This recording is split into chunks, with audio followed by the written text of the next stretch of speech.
So the work is called an inquiry. You call it the inquiry. Mm-hmm. When you were down there lying with the cockroach, did the 4 questions come to you then? It was automatic. I saw that nothing was true, and then I saw the mind hit, and I saw the mind believed it. Okay. And so that's... Okay, say that again, slowly.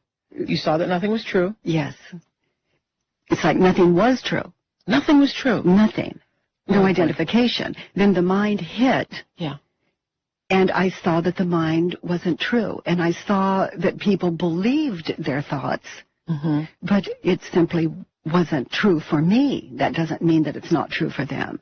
So the work is 4 questions and a turnaround. So the first question, you're believing, for example, let me turn in my book to the questions. Okay. Go ahead. No, you go ahead. The first question is it true? For example, for example, if I had the thought, he doesn't care about me. Right. The first question is it true? The second question, can I absolutely know that it's true he doesn't care about me? The third question, how do you react when you believe the thought he doesn't care about me? Yeah. Well, the whole world is born out of that. You know, maybe I become angry or I become sad. Okay, so tell us how this worked with you first. You are feeling depressed, miserable, distraught, all those things that many people have felt. Yes. And the question comes, is it true? Well, I would think the answer would be for, many people who have felt this themselves, and almost anyone listening has, yeah, I am. I'm miserable. I'm pretty miserable. And that's an honest answer, and that's all that's required is the willingness to answer the questions. That's all.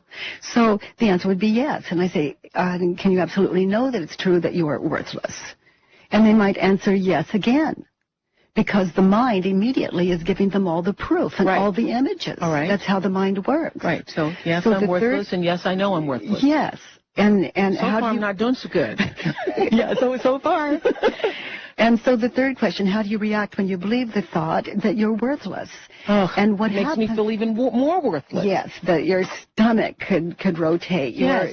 Tears could happen. Yeah. Depression happens. Yes. And we become unkind, and we wonder what is the matter with us. I don't want to talk that way to people. I don't want to hurt people, and we're striking out. And then the mind, how do we react when we think that thought? The mind attacks, and then it comes back and attacks you, and then guilt happens. Correct. And so it is this swerve. And how do I react when I believed the thought? I compulsively overate.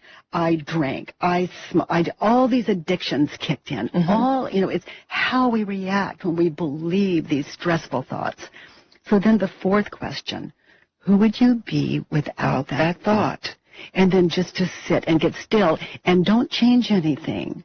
And I invite all the listeners to just close their eyes and look at their life just the way they live it.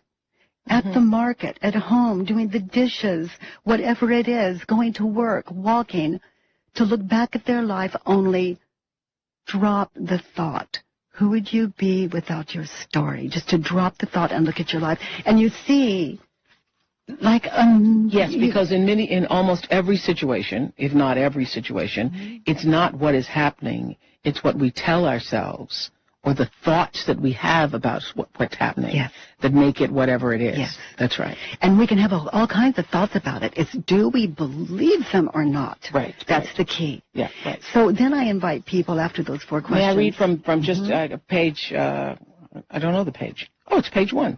A few basic principles in loving what is you say, noticing when your thoughts argue with reality. The only time, the only time we suffer is when we believe a thought that argues with what is. When the mind is perfectly clear, what is what we want. And I wrote down, okay, what if someone is being really, really inappropriate? You're in a situation where something is happening and you don't want it to happen. You even go to the place where it's happening. I don't want it to happen. I'm not going to resist it. I'm going to accept what is. But it still isn't necessarily what you want. Well, I would say change it. Then change all of your power. Change it. Okay. Right here, right now, because that's the only opportunity you have. Okay. Right here, right now. So you change it. And if that doesn't work, then open your mind and see a higher way. Okay. Because it's got to be. You also say, I'm a lover of what is, not because I'm a spiritual person, but because it hurts when I argue with reality. Yes. But I wonder if we take this approach, you say, when we stop opposing reality, action becomes simple, fluid, kind, and fearless. Yeah. I'm thinking, though, if we don't oppose reality, when reality is something that we are opposed to, we don't oppose it, how do we ever get anything done? Reality is the story of the past. Okay. How so? And we can change the past now. Okay, so reality is... So on the discussion we've just had right now is the past.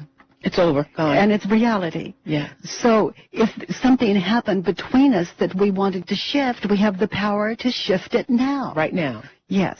And I've come to see that defense is the first act of war.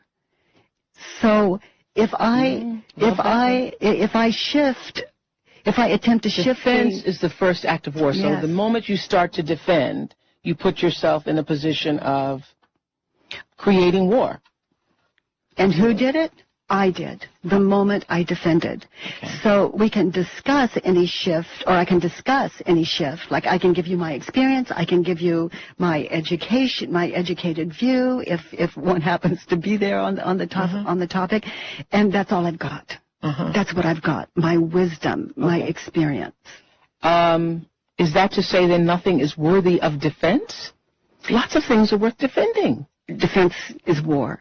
And I say all war belongs on paper. That's where it belongs, so we can look at it and question those thoughts we're believing. Okay, I got it. I just got the shift in, because I was thinking when you said that, I'm working on this whole program to really shift the way our country looks at child abuse. And I was thinking, I'm defending the children, and even as you said that, I realized I'm really not trying to defend the children, I'm trying to protect them, which is different. Yes, and you're educating us. Shift. And you're shift, educating shift. them. I just had a shift.